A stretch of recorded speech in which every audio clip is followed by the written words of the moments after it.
તો ગીર સોમનાથ ખાતે પુરવઠા વિભાગની કાર્યવાહી, શંકાસ્પદ છકડો રિક્ષા ઝડપાઈ છે। 100 કિલોગ્રામ ઘઉં, 150 કિલોગ્રામ ચોખા અને બાલ ભોગના 20 પેકેટ જપ્ત કરાયા છે।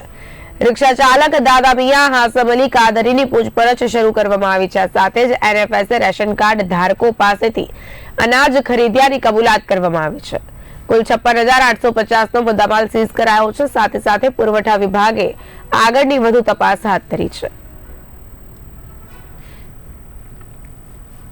આજરોજ માન્ય કલેક્ટર સાહેબ શ્રીના સીધા માર્ગદર્શન હેઠળ સૂત્રાપાડા બંદર ખાતે મળેલ બાતમીના આધારે એક છકડાની અચાનક તપાસ કરતા છકડામાંથી 150 કિલો ચોખા તથા 100 કિલો ઘઉં અને બાલભોગનો જથ્થો 20 પેકેટ કુલ મળીને 5,680 નો જથ્થો તથા છકડો ગાડી જેની કિંમત ₹50,000 કુલ 56,850 નો જથ્થો સીઝ કરી આગળની કાર્યવાહી કરવા માટે જિલ્લા પુરવઠા અધિકારી શ્રી ગીર સોમનાથને અહેવાલ કરવામાં આવેલ છે।